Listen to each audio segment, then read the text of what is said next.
श्यावर रामचंद्र भगवान की जय। गुरुदेव भगवान की जय। हर हर महादेव।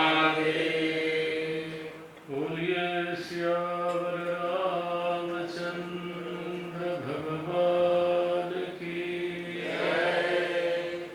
आरती करेंगे। श्री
श्यावर रामचंद्र भगवान की जय। गुरुदेव भगवान की जय। हर हर महादेव।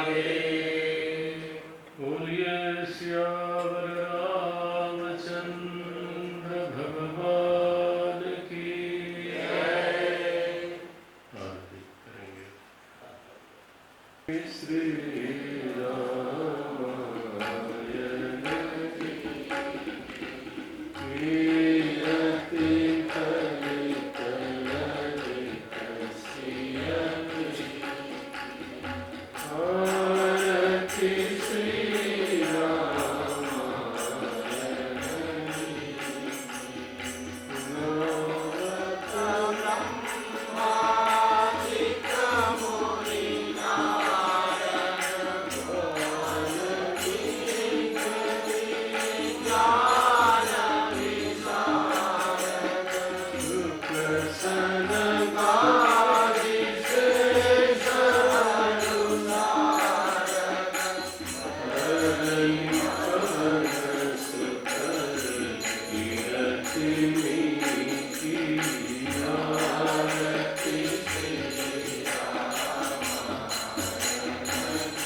सियावर रामचंद्र भगवान की जय। गुरुदेव भगवान की जय। हर हर महादेव। बोलिए सियावर रामचंद्र भगवान की जय। आरती करेंगे।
सदाशिवसमारम्भां शङ्कराचार्यमध्यमाम्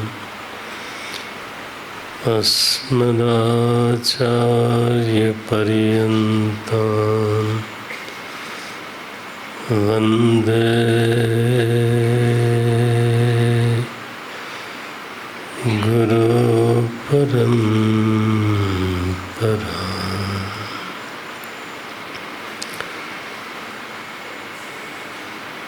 अज्ञानतिमिरान्धस्य ज्ञानाञ्जनशलाकया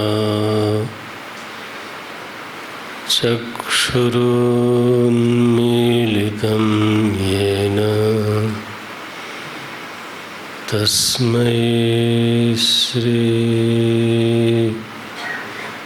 गुरवे नमः। तस्मै श्री गुरवे नमः।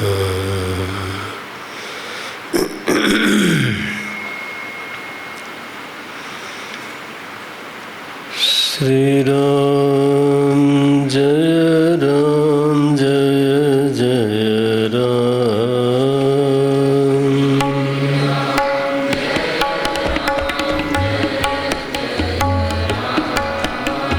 श्री राम जय राम जय जय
श्री हनुमान जी महाराज की।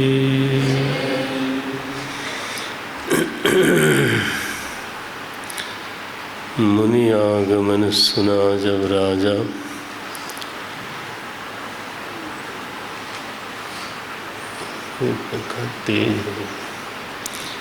मिलन गयउ लय बेप्र समाजा,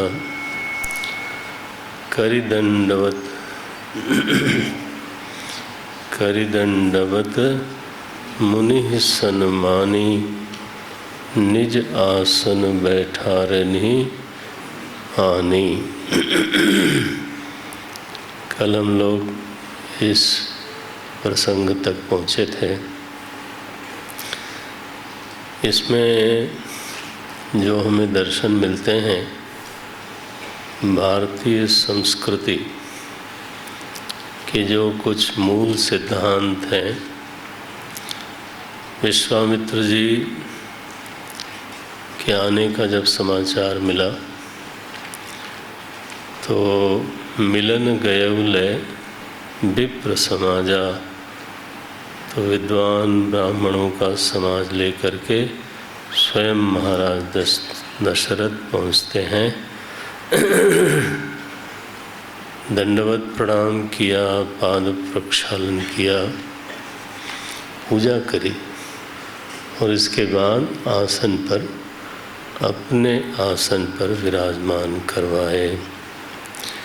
भगवान का जब दर्शन मिला विश्वामित्र जी को तो यहाँ वर्णन आया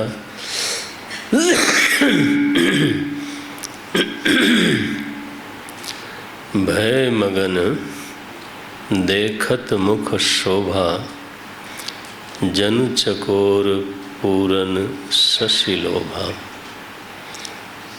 जैसे चकोर पक्षी पूर्ण चंद्रमा को देख करके लुब्ध हो जाए, अचंचल हो जाए, बिल्कुल उस तरह से विश्वामित्र जी की मनोदशा का अनुमान करिए, भाव करिए।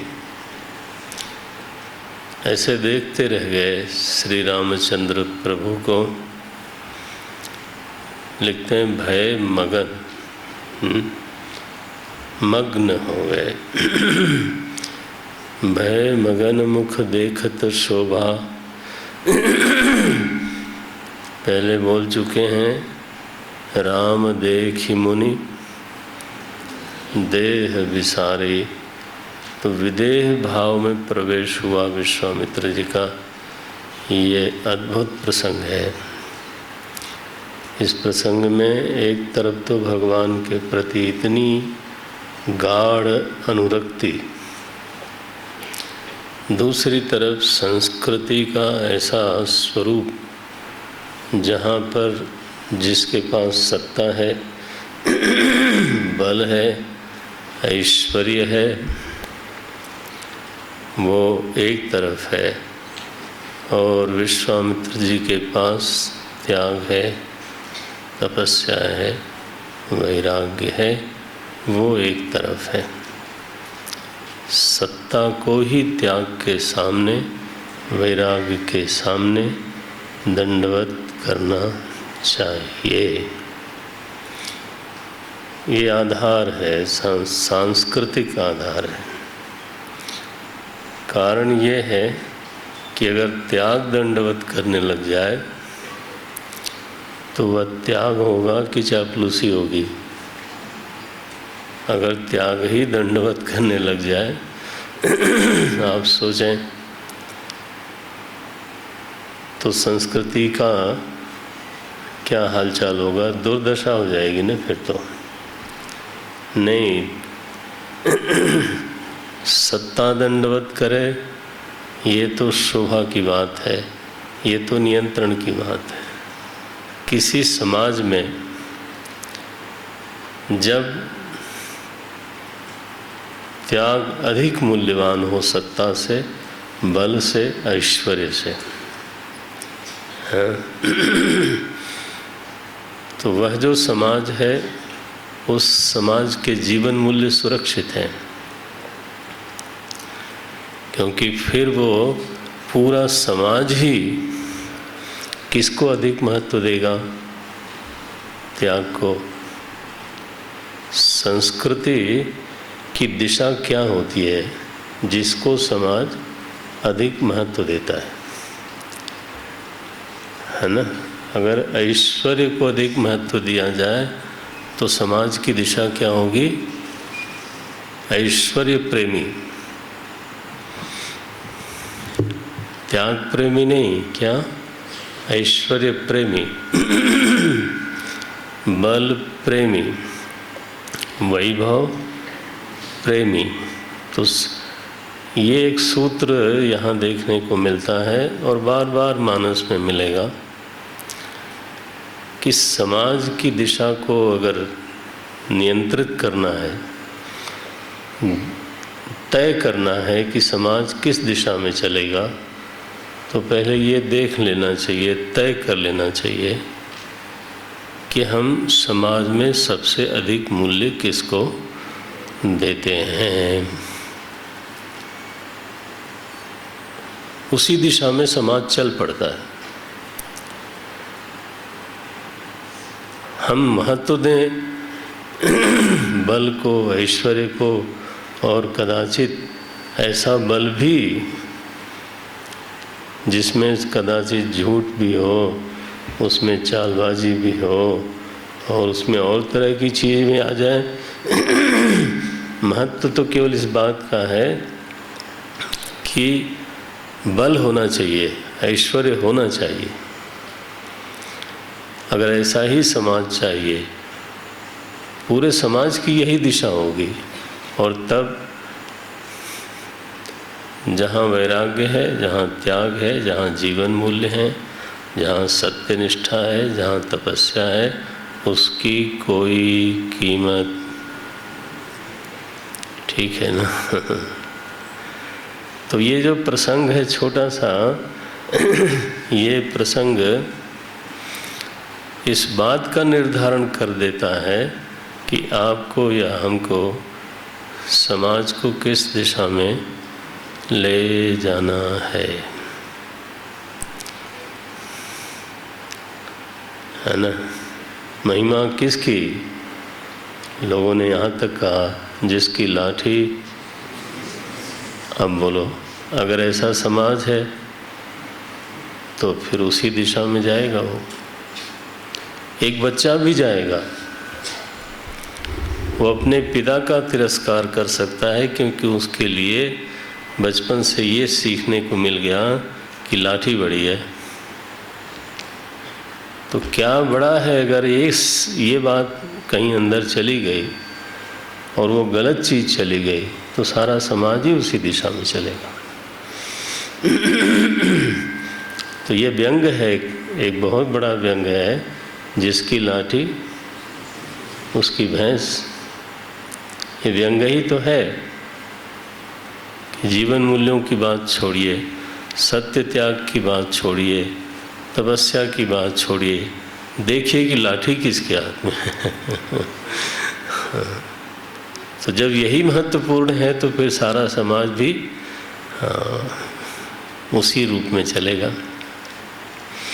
भागवत जी में एक छोटी सी कथा है। इंद्र को ऐश्वर्य की प्राप्ति हुई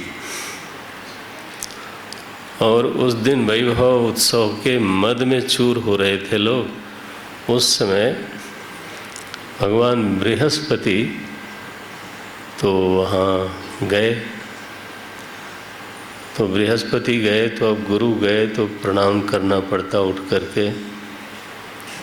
हाँ, तो इंद्र को लगा कि गुरु जी को इस समय नहीं आना चाहिए था, जब इस समय मेरे वैभव का समय है।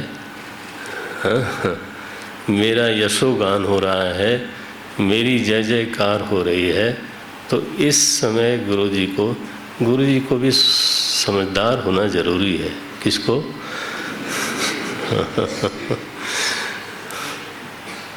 उनको भी जाते समय सोच समझ के जाना चाहिए। अब इस समय बताइए, मैं महाराजा अधिराज इंद्र और आ गए गुरुजी, तो अब दिक्कत होगी कि मैं उठूं और सबके सामने सबके सामने विश्व में बृहस्पति भगवान को प्रणाम करूं, उनके सामने झुकूं। ये क्या कोई अच्छी बात है? तो उसने देखी अनदेखी कर दी। बृहस्पति भगवान को देख तो लिया था, लेकिन ऐसा दिखाया कि जैसे उसने उनको देखा नहीं है। अब गुरु तो गुरु ही है। तो बृहस्पति जी ने कहा कि यहाँ से हट जाना ही ठीक होगा।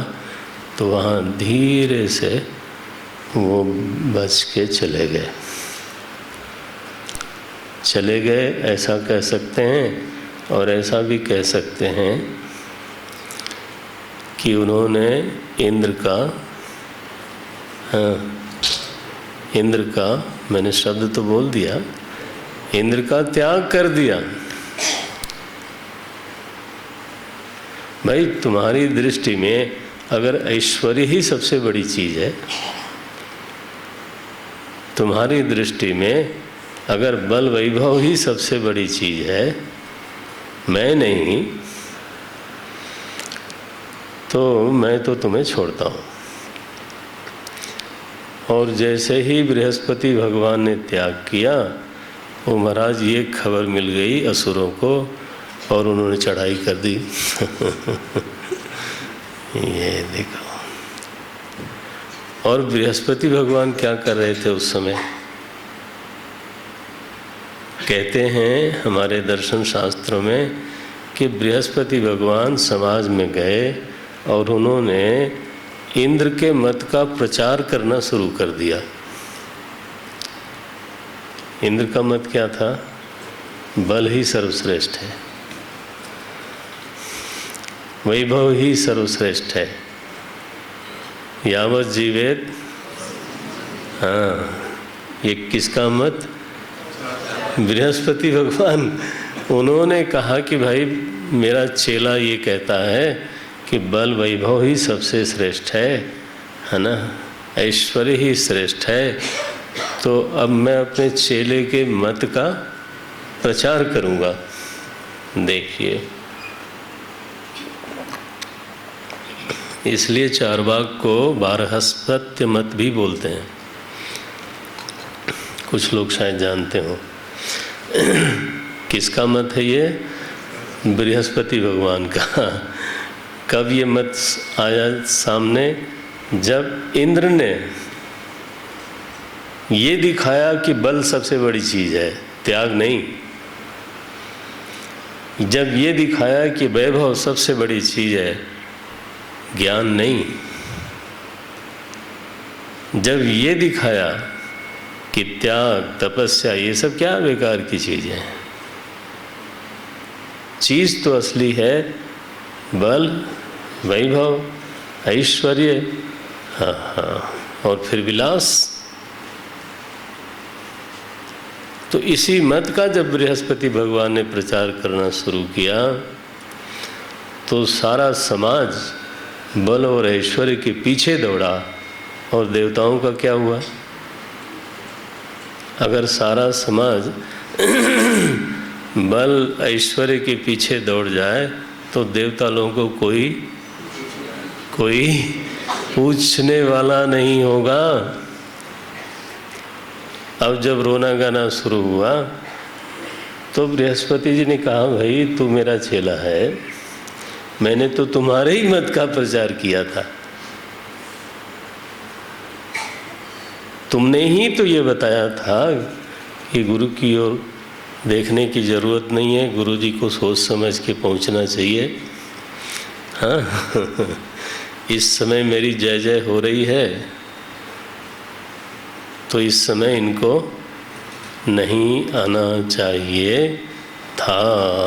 एक ऐसी कथा प्रसंग में आई कि जब सत्ता को लगा कि उसको त्याग के सामने, ज्ञान के सामने, वैराग्य के सामने झुकना ठीक नहीं है। एक बार ऐसा हुआ और उसका परिणाम भी हमारे शास्त्रों में बता दिया गया।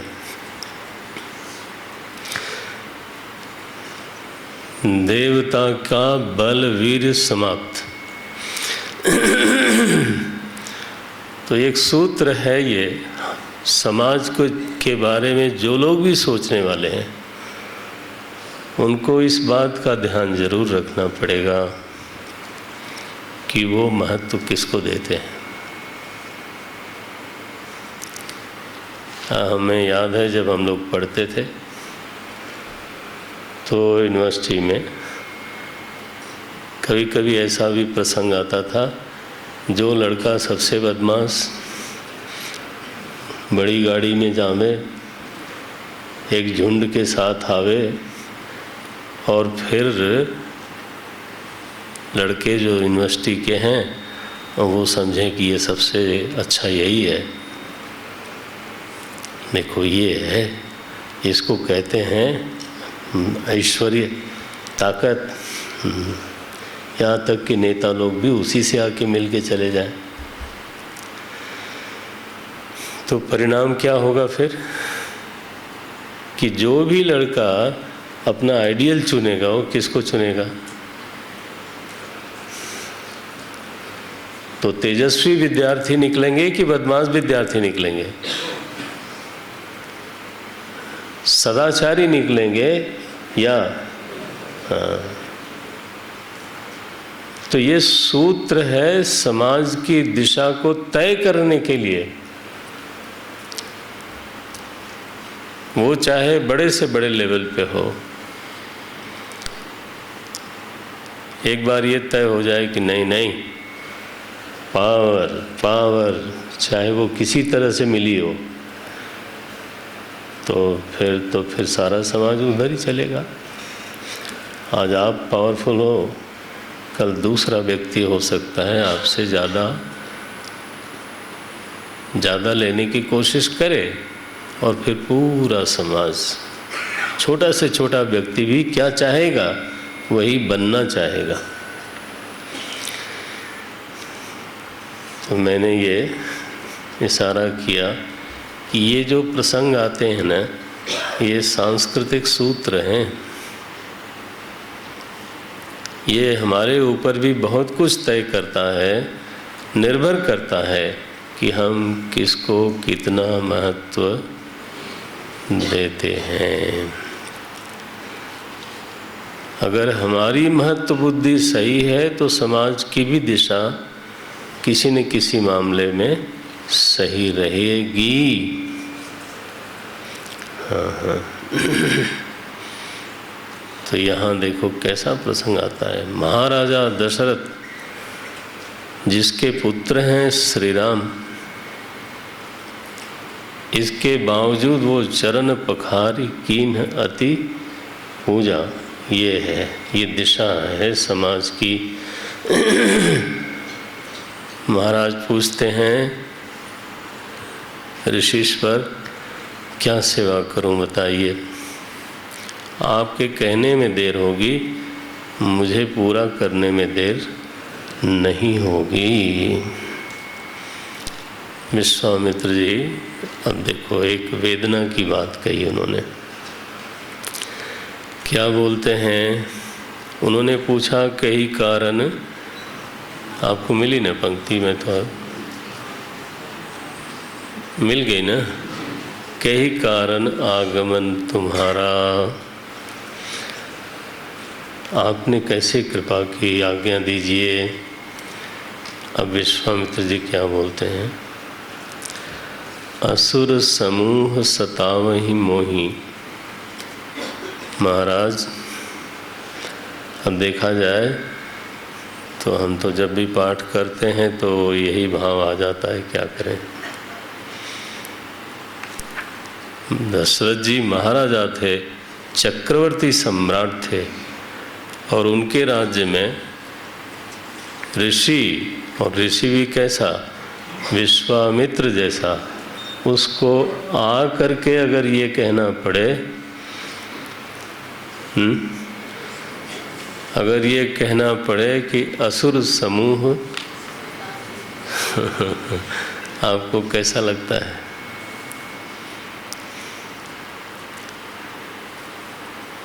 थोड़ा सा तो आक्षेप जैसा लगता ही है ना।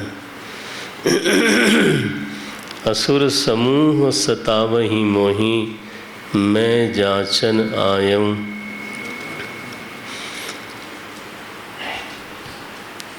तो थोड़ा सा आक्षेप सी बात हो गई कि मैं आपसे याचना करने आया हूँ, इसलिए कि असुरों का समूह मुझे सताता है। तो आदर्श तो तब है, शायद राममिलन ने पढ़ा होगा, वरतंतु के शिष्य कौत्स, है नहीं, रघुवंश महाकाव्य में ये प्रकरण आता है। कौत्स ऋषि जब जाते हैं महाराजा रघु के पास, तो वहाँ महाराजा रघु ने जब समाचार पूछा आश्रम का, तो ये भी पूछा कि ऋषि आपके आश्रम में हवाएं उपद्रव तो नहीं करती? कौन? हवाएं। महाराज स्वयं इतना सतर्क है कि वो किसी भी इस तरह की बात को पहले ही रोक लेता है। हिंसक पशु तो उपद्रव नहीं करते। आप लोगों का साधन, भजन, त्याग, तपस्या सब सुव्यवस्थित है, निर्विघ्न चलता है कि नहीं चलता है, ये समाचार पूछा था। लेकिन यहाँ ऋषि आते हैं और क्या बोलते हैं? असुर समूह। तो अब कैसा लगता है जब ऐसा पढ़ा जाए? तो फिर एक लग तो जाता है, लेकिन थोड़ा सा दूसरे ढंग से भी देख लो। क्या है ये कि महाराज आप कभी पधारे नहीं, मुझे कभी सूचना नहीं मिली, ये भी आक्षेप ही है। लेकिन वो जानबूझ करके अब तक आए नहीं थे, ऐसा भी एक भाव है। क्यों? क्योंकि वो जानते थे कि हरि बिन मरहि न, हरि बिन मरहि न। हाँ, अगर बोल सकते हैं तो बोलिएगा। निशिचर पापी। विश्वामित्र जी भी अपने महाराज को संकट में नहीं डालना चाहते। वो जानते थे कि दशरथ जी के मारने से, है ना, ये मरने वाले नहीं हैं। अगर उन्हीं से समाधान हो सकता था तो बहुत पहले ही विश्वामित्र जी आ गए होते। लेकिन साधु का भी ये कर्तव्य है, याद रखना चाहिए। वो चाहे उसको कष्ट भी हो तो भी वो सामने वाले के संकट का ध्यान रखे। हाँ, सामने वाले को कोई संकट में न पड़ना पड़े, इस बात का उसको भी ध्यान रखना चाहिए। तो आज तक गादि तनय मन चिंता व्यापी, उनके मन में चिंता है, उनके मन में आतंक है। लेकिन ये भी ज्ञान है साथ में, हरि बिन मरहि। देखो, तो जब वो जानते हैं तो दशरथ जी के पास पहले ही आए और फिर संकट में बात आवे, ये तो बात ठीक है। हाँ, साधु की ओर से भी ये बात ठीक नहीं होती। दोनों बातों का समाधान होना चाहिए। दरवाज़ा ये वाला बंद कर दे। तो आते जाते हैं लोग ना, तो ठीक नहीं। अच्छा जी, तो यहाँ दोनों ओर का समाधान पकड़ के रखना आप। असुर समूह सतावहि मोहि, मैं जाचन आयो नृप तोहि। क्या मांगना चाहते हैं विश्वामित्र जी? आप आज्ञा करिए, क्या मांगना चाहते हैं? क्या मांगा उन्होंने महाराज दशरथ को? सेना। सावधानी देखिएगा, सेना नहीं मांगी, महाराज दशरथ को नहीं मांगा, कुछ नहीं मांगा। वो जानते थे कि जहाँ समाधान है वहीं पर उंगली रखनी चाहिए। क्या बोलते हैं? अनुज समेत देहु रघुनाथा निशिचर बद। बिल्कुल निश्चित हैं, ये नहीं कि शायद बद हो जाए, ऐसा नहीं। क्या बोलते हैं? निश्चर बद। और जब निश्चर बद हो जाएगा, मैं हो सना था। अब फिर से इस आक्षेप पर अगर आपकी नज़र जाए, क्या करें? अब है तो है। आक्षेप क्या बन गया? न चाहते हुए भी आक्षेप बन गया कि अभी मैं सनात नहीं हूँ। चोट लगती है ना। अनुज समेत देहु रघुनाथा, फिर निश्चर बद होवेगा, तब मैं होब सनाथा, तब मैं सनात हो जाऊंगा। अरे महाराज, ये वाणी तो ऐसी सुनी उन्होंने, अति अप्रिय वाणी। क्योंकि राम जी को देने की बात आ गई ना। अति अप्रिय वाणी। बोले विश्वामित्र जी, ऋषिवर चौथे पन पायो सुतचारी। चौथे पन में ये बच्चे हमें मिले हैं। शायद आपने बहुत, अब ये तो जरा सा ऐसा ही वाक्य है, बहुत सोच के नहीं बोला। आप संवाद को देखिए, विप्र वचन नहीं कहु विचार। मैंने झटके में शायद बोल गए आप। अरे ऐसे ऐसे वाक्य बोलते हैं। विप्र वचन नहीं कहु विचारी, मांगो भूमि। कुछ एकड़ जमीन मांग ले, बड़ी गौशाला खुलवा दूंगा और फिर वहाँ आश्रम बन जाएगा। हमारा कोई ब्रह्मचारी हो तो लपक लेगा। भूमि देने को कह रहे हैं, वो भी जोधपुर में। नहीं, हम तो देख कहीं और रहे हैं। समझने वाले तो समझते हैं। राकेश को कोई कह दे, बोले बस तो भूमि तो हो गई है, लेकिन बस हमें एक लंबा चौड़ा कुछ खिंचवाना है, फिर ये करना है, फिर ये पाइपलाइन में बहुत सारे प्लान हैं। बोले वो नहीं चाहिए, अभी मांगो भूमि धेनु धन सब कुछ देने को राजी हैं, लेकिन राम देत नहीं बनई, नहीं बनई, नहीं बनई। राम देत नहीं बनई गोसाई कह निशाचर। अब देखो महाराज दशरथ को इस बात का आभास तो है कि निशाचर बहुत घोर हैं, कठोर हैं, ऐसा थोड़ो कि अनजान थे। कहाँ निशाचर अति घोर कठोरा, कहाँ सुंदर सुत, कहाँ हमारे कोमल कोमल, है ना। बच्चे इनको कैसे दे दिया जाए। तो महाराज वशिष्ठ जी ने बीच में हस्तक्षेप किया, उन्होंने समझाया। वशिष्ठ जी की बात तो सारी मानते ही मानते थे। दशरथ जी को धीरे से इशारा कर दिया कि ये जो प्रसंग होने जा रहा है, इसी प्रसंग से इनका विवाह भी हो जाएगा। और विवाह ऐसी जबरदस्त चीज़ है महाराज, जैसे ये खबर मिलती है कि इसी बहाने से लोगों ने तो नाम ही रख दिया मंगल हो जाएगा। वो दक्षिण में क्या बोलते हैं, हैं? कल्याण। वाह वाह वाह। तो कल्याण हो जाएगा। लेकिन वशिष्ठ जी की बात है तो कोई टाल नहीं सकता।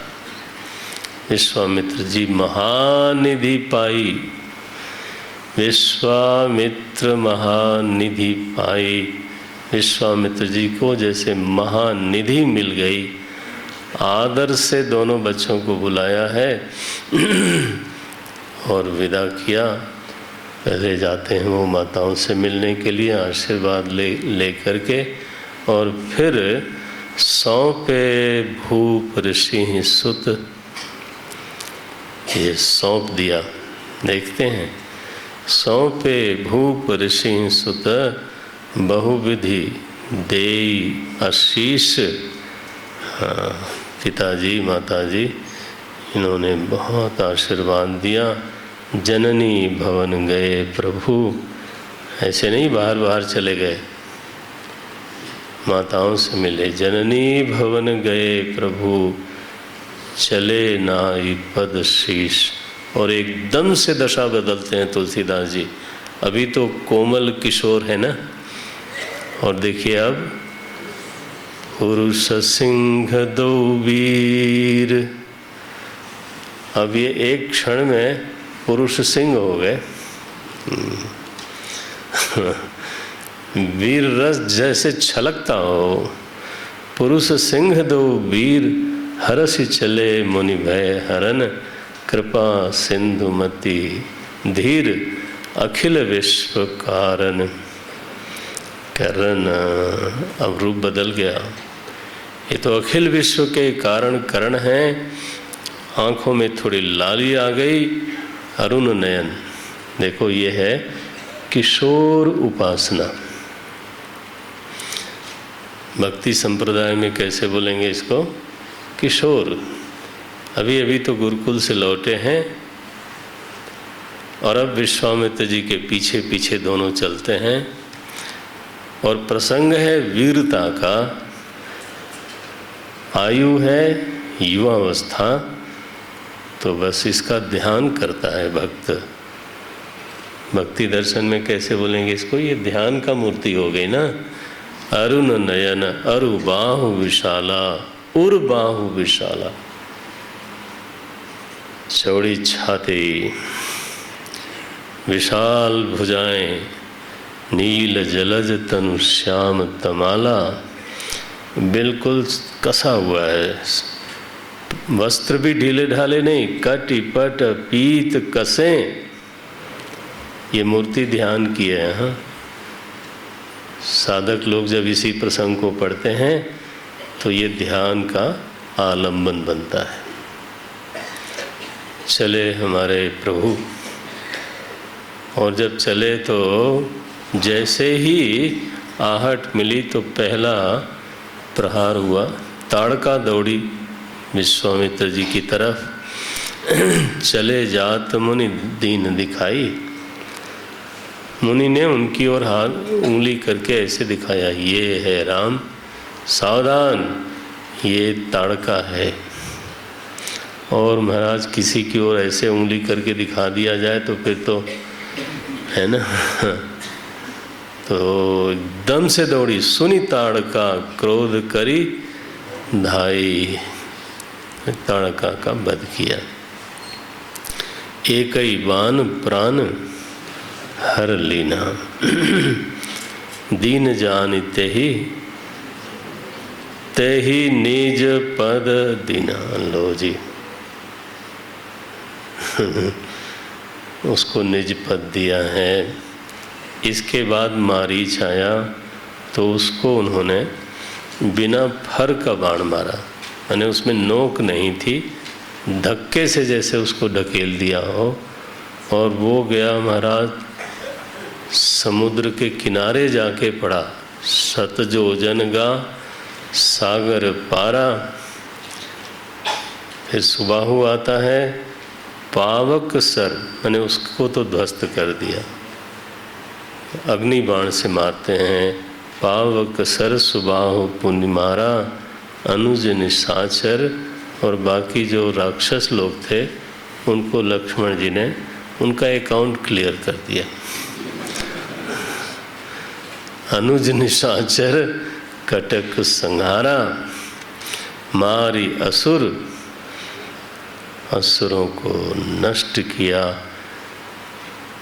तो वहाँ जो ब्राह्मण देवता लोग हैं, यज्ञ आदि करने वाले लोग हैं, निर्भय कार्य, देवता लोगों ने स्तुति करी, ऋषियों ने स्तुति करी, और फिर बहुत दिनों तक रहे वहाँ भगवान भगति हेतु, भक्ति के पालन पोषण के लिए, कि जिससे कि ऋषियों के हृदय की भक्ति और अधिक परिपुष्ट हो जावे।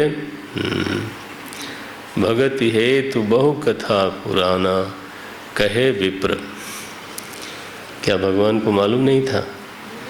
कहे विप्र यद्यपि प्रभु, ये तो ये प्रकरण आश्रम में पूरा हुआ। ताड़का का वध हुआ, मारीच को समुद्र के किनारे फेंक दिया, और सुबाहु को ध्वस्त किया, अग्नि बाण से मारा। ये कथा है, पंडित किंकर जी महाराज की याद आ रही है।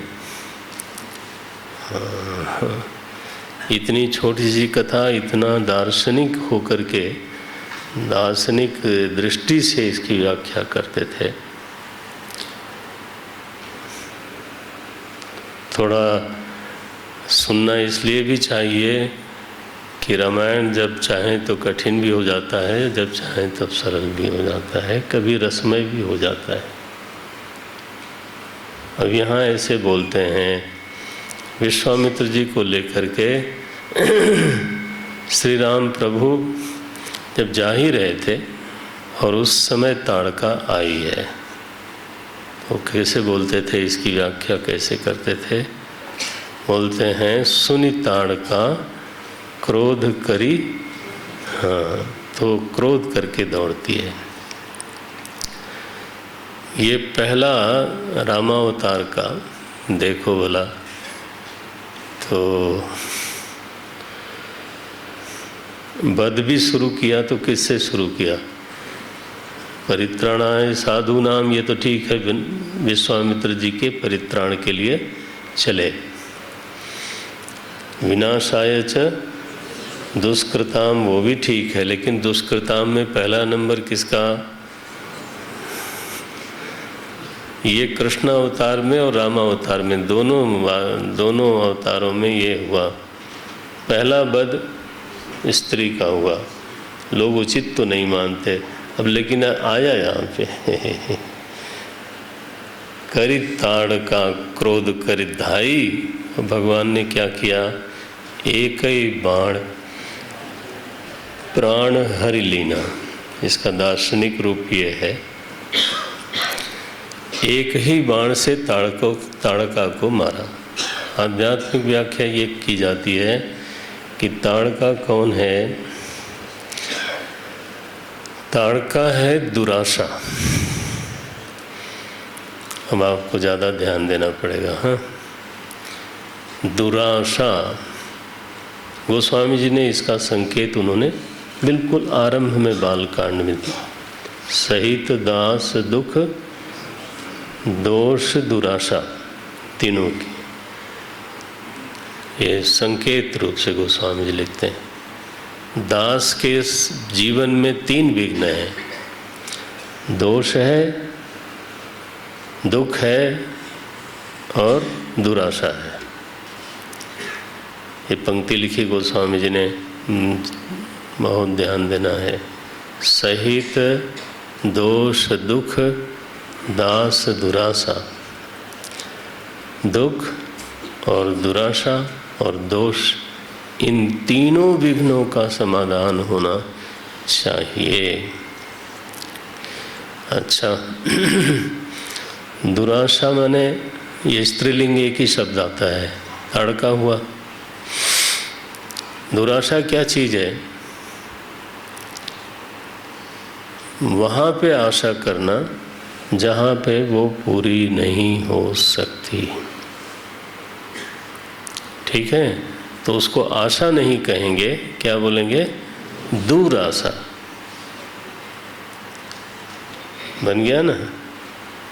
ऐसी जगह आशा लगाना जहाँ पे उसके पूरी होने की कभी कभी भी संभावना नहीं है, तो उसको तो कहा जाता है दुराशा। क्या है वो, हम सभी लोग उसके बिल्कुल बंधे हुए लोग हैं, उसके शिकार हैं। कहाँ आशा कर रहे हैं, जगत से। कहाँ आशा कर रहे हैं, शरीर से। कहाँ आशा कर रहे हैं, दुनिया में कोई ऐसी परिस्थिति आएगी जब सब कुछ ठीक ठाक हो जाएगा, जीवन बिल्कुल निर्विघ्न आनंद मग्न। तो यह जो हमारी आशा है ना, ये आशा कहाँ है, ये तो दूई है। हम पीछे पीछे चलते जाते हैं, इसको टटोलते हैं, फिर देखते हैं इसमें नहीं मिला, फिर दूसरे को टटोलते हैं, फिर देखते हैं इसमें नहीं मिला, फिर उसको टटोलते हैं। फिर ऐसे करते करते करते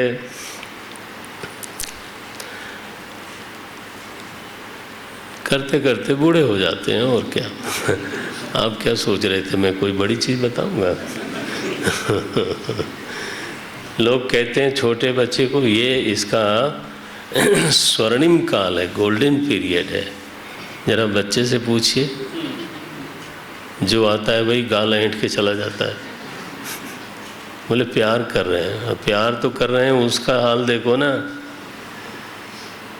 और थोड़ी देर में वो उसके मन में आता है कि मैं कब बड़ा हो जाऊंगा। क्यों बड़ा होना चाहते हो भाई?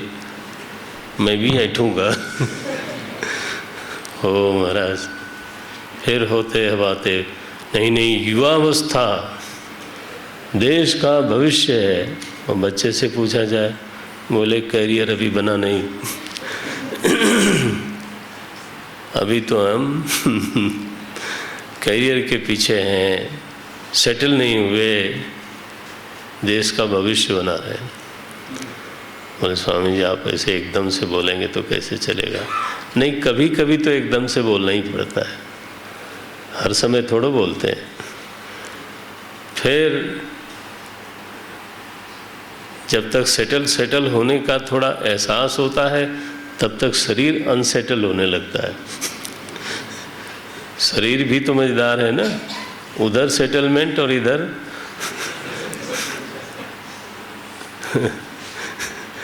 पता चला अब ये दुख रहा है, पता चला वो दुख रहा है, फिर वहाँ जाना है, फिर उस थोड़ा क्या बोलूँ, शाम को ऐसे बोलना चाहिए नहीं, लेकिन बोलना ही पड़ेगा। कभी हॉस्पिटल जाना है, कभी वो दौरा जल्दी जल्दी लगने लगता है।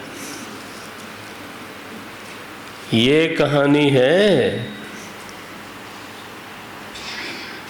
एक जन्म की नहीं, यही बार बार। लेकिन आशा नहीं छूटती। शंकराचार्य भगवान ने लिखा तदपि न मुंचति आशा पिंडम, सब लिखा है पिंडम। हाँ, वजन बहुत बड़ा है। तो ये है ताड़का, आइए इनसे मिलिए जरा और पहचानिए कि ये कौन है। ये चलती रहती है, मरती नहीं, विघ्न डालती है। कहाँ? विश्वामित्र जी के यज्ञ में पहले वही आती है। तो यहाँ राम जी ने इसका वध किया। कैसे वध किया? अब ये तो प्रसंग ऐसा है, एक ही बाण प्राण हर। हाँ, अपने ग्रंथ पे भी नजर रहे। एक ही बाण प्राण हरि लीना। बस एक व्रति भगवान ने इसका प्राण हरण किया। किसका? दुराशा का। हाँ, दुराशा का प्राण हरण किया जब एक बाण हाँ एकाग्र हो जाए, एक दिशा मिल जाए उसको। बाण का एक अर्थ होता है, बाण माने अभ्यास, बाण पड़ गई बोलते हैं ना। तो एक ही बाण प्राण हर लीन्हा। अच्छा, तो दुराशा मरी। दुराशा मरी माने क्या? दुराशा मरी माने क्या? उसकी सदगति हुई। लिखा है दीन जान तेहि निज गति दीना। अब देखो, वो ताड़का दीन थी,